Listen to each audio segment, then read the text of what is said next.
Nós fizemos 2 conferências do meio ambiente. Nós fizemos uma série de outras conferências, foram 18 conferências ao total nesse período de 3 anos e 8 meses. Então, isso significa que nós não vítimas de problemas de memória, nós fomos construindo esses pactos e consolidando esses pactos nas legislações vigentes. Aí eu quero dizer, nós, na Conferência das Cidades, consolidamos uma comissão, e essa comissão, com representação da sociedade civil e com secretários de governo, foi que conduziu todos os debates públicos ocorridos até essa lei chegar aqui. Nós realizamos 6 audiências públicas, 3 delas na condição dessa comissão e 3 delas na condução apenas da sociedade civil, onde nós só possibilitamos a infraestrutura. Na minha compreensão, é insuficiente, por isso que ela tem que ser debatida aqui, e será insuficiente porque nós precisamos ter uma cultura de participação para que, nos próximos 10 anos, nós cheguemos a fazer a revisão obrigatória do nosso plano diretor com a participação muito mais ampla. Porque o que é que ocorre? Em 92, eu tinha 22 anos e eu era um ativista dos movimentos sociais, do movimento de mulheres e do movimento cultural de João Pessoa. Era estudante da universidade e participava avidamente de qualquer debate público. Eu não fui contemplada com a participação do debate do plano diretor de 92, porque nós não temos ainda esse exercício e essa difusão. Muita lei que nós temos e que são boas, ela não conta com o conhecimento da população. E eu não estou falando da população de 3 salários mínimos ou abaixo de 3 salários mínimos, não. Estou falando de pessoas com esse perfil, que teve acesso à formação acadêmica, que tem um salário, uma renda considerável e que desconhece parte da nossa legislação principal, que é a nossa Carta Magna, que desconhece, inclusive, os princípios da nossa Constituição. Então, nós, como todos, temos que avançar nesse debate, e disso eu concordo perfeitamente. Mas nós fizemos essas 6 audiências, antes disso fizemos as conferências, essas audiências contou, sim, fizemos uma oficina de 2 dias, onde o CREA, o CRECE, todas essas entidades foram convidadas e participaram, né? E a gente ainda tem que aperfeiçoar, e disso nós temos certeza, porque todos nós, e o Jorge colocou aqui, quando a gente termina de escrever um texto, quando a gente relê, a gente melhoraria ele. E é assim que a gente vai avançando. Agora, uma coisa fundamental, os nossos pactos, os nossos princípios e o nosso compromisso é aprofundar, afunilar cada vez mais, consolidar cada vez mais a ideia, o princípio de que a cidade e a propriedade têm que cumprir sua função social. Queria dizer algumas coisas aqui, pontuar que são fundamentais também, que é nesse processo não só de construção.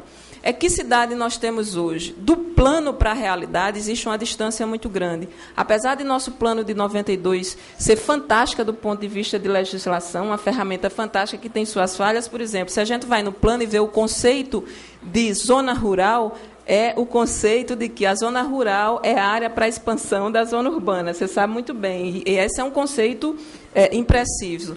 Nosso colega ali fez uma intervenção falando da importância hoje do cinturão verde. Se nós não reconhecemos que temos zona rural, não podemos ter políticas dirigidas para ela para fortalecer. O que nós reconhecemos como zona rural são áreas onde a cultura e os modos de produção da nossa população ainda resguarda um traço de rural e que a gente precisa fortalecer, porque é preciso ter essa diversidade. Isso não quer dizer que não estamos abertos a discutir um ou outro ponto do macrozoneamento, que eu acho que o Jorge fez pontuações extremamente importantes, e apesar de não ser uma pessoa da área, não sou engenheira, eu tenho sensibilidade e me esforço para compreender completamente isso, sabendo que uma formação de engenharia lhe dá uma percepção muito mais ampla quando vai se falar do macro do território de João Pessoa.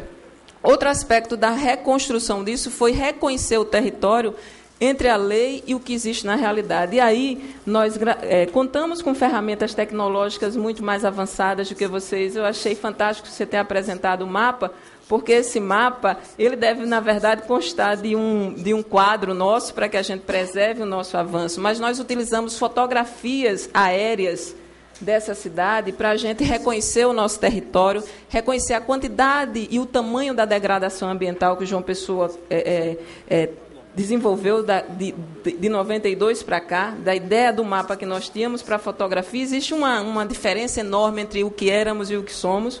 né? A expansão da área urbana, e aí um desequilíbrio, nós temos o fenômeno do inchamento urbano em João Pessoa, seguindo os modelos dos grandes centros urbanos, onde, de 94 a 2004, o nosso perímetro de transporte cresceu mais do que a nossa população e do que a nossa capacidade de construir na área urbana. E hoje João Pessoa tem, basicamente, dois grandes desafios para manter o equilíbrio na nossa cidade. Um deles é a preservação ambiental, né? E outro deles é como a gente vai ter um sistema de transporte coletivo racional. Esses são grandes desafios que a cidade vai ter de confrontar e que a gente precisa estar construindo as soluções conjuntamente e com muita responsabilidade, com muito compromisso. Não existe o menor interesse de afastar o investimento econômico de João Pessoa. Ao contrário, esse plano ele tenta consolidar, e o IPTU é uma ferramenta disso, de estimular justamente o uso social da propriedade. Em todos os lugares onde o IPTU foi implementado, contou com grande apoio da indústria da construção civil. Isso é o que, às vezes, é mais engraçado, porque a indústria da construção civil tem interesse de que aquele terreno que está obsoleto se torne uma área construível, uma área que cumpra a sua função social. Então, acho que, quanto às ferramentas do plano diretor, os instrumentos do plano diretor, acho que não vai ter dissenso, porque João Pessoa não vai dar um passo para trás, né? Nós apenas estamos alinhando. Agora, com relação ao debate do macrozoneamento, eu acho que é importante que a gente chegue a consensos sobre ele e que a gente avance sobre eles. Eu quero dizer a vocês que nós consolidamos o salário de 5, porque até 5 salários mínimos nós acessaremos a fundos do Ministério da Cidade e a fundos do FGTS. Nossa consolidação, nosso parâmetro para a construção de interesse social, que é regularização fundiária, ou que seja para a área de arrendamento, que é aquela construção para a população, para interesse social, ela vai até 3 salários mínimos. É esse o nosso parâmetro. Para você ter uma ideia, de 2000 a 2002, por uma pesquisa da FAC, João Pessoa aumentou em 11% a sua área, a sua população que mora em habitação subnormal. Pesquisa de 2000 do governo federal indica que João Pessoa tinha, em 2000, 23.650 habitação, déficit de habitação. Quando ia para a qualitativa, que era essa aqui, ou não tem esgoto, ou não tem saneamento, ou não tem coleta de lixo, nós íamos para 90 mil. Isso em 92, isso em 2000, certo?